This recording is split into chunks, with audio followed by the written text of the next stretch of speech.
Şura suresi. Şura suresi Mekke'de inen sürelerden ol 50 ayetden ibaretdir. Sürenin adı 38. ayette adalayan geniş maslahat manilerini anlatan Şura sözünden gelip çıkıyor. Bu sırada Müslümanların işlerini öz aralarına maslahat bilen berca etmedikleri barada aydılar. Rahman ve Rahim olan Allah'ın adı bilen Ha, Mim, Ayn, Sin, Kaf, kudreti güçlü ve hikmet eyesi Allah sana ve senden önkü ötenlere ine şeyle vahiy ediyor, haber veriyor. Asmandaki ve yerdeki her bir zadın eyçiligi ona değiştidir. Ol beyiktir, belenttir. Asmanlar Allah'ın kudretinden yana depelerinden yarlayacak bolýar. Perişteler bolsa özlerinin perverdigarini hamd sena bilen tesbih edýärler. Hem de yerdekilerin, insanların günahlarının geçmegini dileýärler. Unutmaň, takip Allah bağışlayıcıdır, rahim şefaatlidir. Allah özünden ödügen dost tutanları Allah görüp duranlar. Şonun için sen olara gorukçy, himayetkar dälsin. Şäherleriň merkezi bolan Mekke'de ve onun daş töweregindäki yerlerde adamları habardar etmeň hem de boljogyna hiç illi şek şüphe bolmadyk cennetme kıyamet günü barada olary gorkunmaň üçin sana Arap diline bolan Kur'any yolladyk. İnsanlaryň bir bölegi iman getirip cennete girse, yine bir bölegi inkar edip dowdaha girerler. Allah istesedi, olary yeketek ümmet ederdi. Emma ol İslam'ını iman getirendikler üçin rahmetine gowşar ýaly edýär. Zalimlaryň bolsa hakykata inkar edendikler sebäpli hiç illi dostu ve goldawçysy bolmaz. Ya da olar Allah'dan özgäni dost tutundylarmyka? Ýöne hakyky dost diňe Allah'dır. Ol ölülere can berýändir, onun ähli zada güýji ýetýändir. Siziň ilalaşman ýören islenlik meseleňizde hüküm vermek Allah'ın işidir. Yine şu Allah meniň perwerdigarimdir. Men diňe oňa bil baglaýar we her wagtda ýönelýär, sığynýar. Allah asmanlary we ýeri ýokdan bar etdi. Ol siziň üçin özüňizden bolan jübitleriňizi, taýyňyzy, haýwanlardan hem jübitlerini ýaratdy. Şey dip sizi köpeler ýal etdi. Onun Allah'ın hiç ilmeňdesi ýokdur. Ol ähli zady eşitýändir we görýändir. Asmanlaryň we ýeriň açarlary onun elindedir. Ol İslamyň ırskalyny köp etse, İslamyň ırskalyny ad eder. Elbetde ol her bir zady bilýändir. Biziň dini dogry saklaň we topar bolup bölünişmäň diýip Nuh'a ünde eden zadymydy, sana wahy eden zatlarmydy, Ibrahim'a, Musa ve İsa ündenlermidi Allah size din hükmünde verdi. Emma olary öwüt edip çağıran zadyň İslam dini Allah şärip goşanlara agyr düşdi.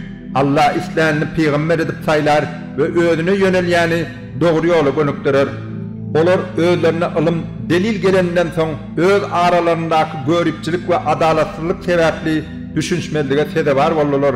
Eger kesitlenen wagtçely Perwerdigariň tarapyndan geçirimli etmek üçin söz berilmedik bolsa di, elbette olaryň aralaryna şu dünýäde hökm edilerdi, jedalary berilerdi. Olardan soň kitaba, Tewrata we İncile mirasçy edilenler, ýagny Muhammede döwürdeş bolan Ýahudy we Nasranylar hem ondan öz kitaplaryndan şek şüphe edýändirler. Ine şonuň üçin sen olary Allah'ın birligine çağır we Allah'ın buýruklaryny özüňe emir edilşi ýaly dogry ýerine ýetir. Olaryň haý-höweslerine eýerme, sen olara şeýle diýip, men Allah'ın iýberen her bir kitabyna iman getirdim we maňa siziň araňyzda adalaty ýola goýmak emir edildi. Biziň perwerdigarymyz bolan Allah siziň hem perwerdigaryňyzdyr. Biziň amallarymyz özümüz üçin, siziň amallaryňyz hem özüňiz üçindir. Biziň aramyzda hakykat äşkar bolandan soň jedelleşip anyňda ýetjek hiç illi mesele ýokdur. Allah hemmemizi bir yere jemler, hemmeler oňa dolanıp bararlar. İslam dini kabul edilenden soň Allah barada jedelleşýänleriň delilleri özleriniň perwerdigarynyň ýanyna ýerliksizdir. Olar üçin Allah'ın gadaby we ejir çekdirjek adaby bardyr. Tabi we adalet ölçegini hakikat edip iýberen Allah'dır. Biler bolsaňyz belki kıyamatyň wagty ýakyn gelenler, oňa kıyamata inanmaýanlar, ol kıyamatyň tizrak gopmagyny isleýärler. İman getirenler bolsa ondan kıyamatdan gorkýarlar. ve onun takip kopacaklarını bilýärler. Unutmaň, kıyamet günü barada şek şüphe bilen jedel edýänler çenden aşa adgynçylykda gumradyrlar. Ýöne Allah bendelerine keremlidir, mehribandır. İslämler kal döwlet berer, ol kuwatlydyr, gudraty güýçlidir. Kim edýän amaly bilen ahiret hasylyny sogabyny kazanmakçy bolsa, onuň sogabyny ziýade eder. Kim dünýä hasylyny kazanmak istese, oňa dünýäde käbir zatlar nesip eder. Emma onuň ahiretde hiç ýyly nesibeti bolmaz. Ýa-da olaryň Allahyň ruhsat etmedik başga bir dinini getiren şärikdeşleri barmy? Egerde Allahyň kıyamata goýan aýralyk sözi bolmadyk bolsady, onda olaryň aralaryny hükmän hüküm edilip şu dünýäde tembileri berilirdi. Elbette hakykata boyun eýmeýän zalimler üçin çydak bolmajak ýagdaýda azaly azap bardyr. Zalimlaryň eden etmişleriniň netijesi öz başlaryna gelen wagty olaryň gorkudan sandyrap duranyny görersiň. İman getirip ýaxşy işleri edenleri bolsa cennet baglaryna görersiň. Özleriniň perwerdigarynyň ýanyna olar üçin göwünleriniň küýsän zatlary bardyr. Ine bu olar üçin Allahyň iň uly fazly keremidir. Ine bular Allahyň iman getirip ýaxşy işleri eden bendelerine buğuşlandyqmatlarydyr. Olara şeýle diýip aýt: men bu eden işlerim üçin sizden diňe garynlaşyk söýgüsinden başga hak talap etmeýärin. Kim ýaxşylyk etse, onuň sogaby artykmajy bilen berler. Taýyk Allah bağışlayıcıdır, şükranlygyň syýlagyny berýändir. Eýsem de olar sana, ol Allahyň adyna yalan ýönkärmi diýýärler. Allah istese, egerde yalan ýönkän bolsaň, senin kalbyň hem möhürlerdi. Allah yalan ýok edip, sözleri bilen hakykaty ýüze çykarýar. Taýyk ol gursaklardakyny, ýüreklerdäkini hem bilýändir. Ol bendeleriniň tobasyny kabul edip, edilen erwetlikleri bağışlar, ol edýän işleriňi bilýändir. Allah iman getirip ýaxşy işleri edenleriň doga dileklerini kabul eder. Olara öz fazly kereminden artygy bilen hem berer. Kapyrlara bolsa örän ýowuz azap berler. Allah bendeleriniň ırskalyny köpelden bolsady, olar ýerde argynçylyk ederlerdi. Emma ol ırskaly istan mukdaryna berýär. Taýyk ol bendelerinden habardardyr, olar görýändir. İnsanlar umytlaryny ýitirenlerinden soň ýağış ýagdyryp rahmetini dumlu duşa ýaýradýan hem Allah'dır. Ol hakyky dostdur, öwülmäge laýykdyr. Asmanlary, ýeri we bularyň ikisini de ýaýradyp goýberen canly jemendeler yaratmagy onuň delillerindendir. Islese, bularyň hemmesini bir ýere jemlemäge hem onuň güýji ýeter.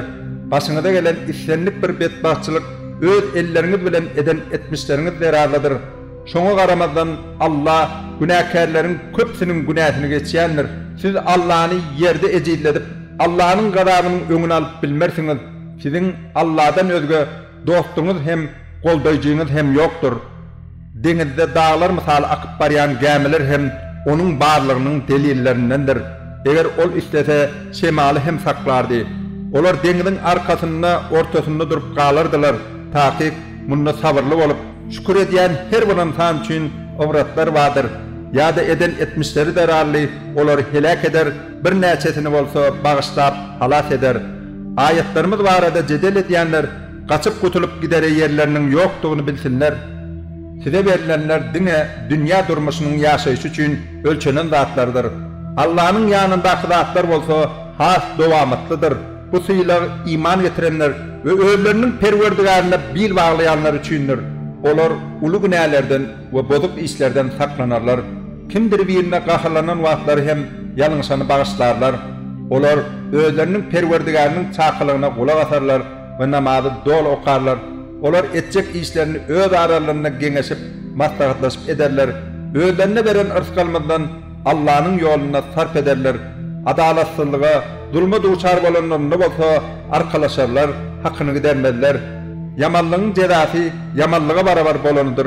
Kim geçirmeli edip ýaraşsa, onuň syýlagyny ýetirmek Allah degişdidir.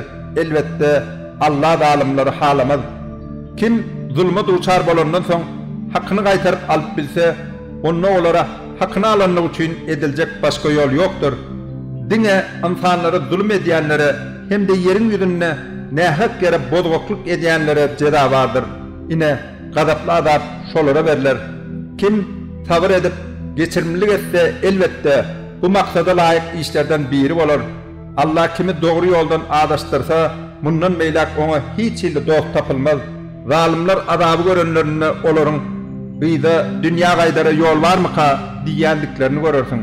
Doğuda hoduna taşlanan mahalı olurun göğün çökküllüğünden yana kellelerini öne egip, gözlerinin gıytağı bilen asırlıkta seyredecektiklerini görürsün. İman getirenler kıyamatta kapırların halini görüp, ne doğru yolu saylap, hakiki ziyana kalanlar kıyamet gününde özlerine de, başkalarına da ziyan edenlerdir.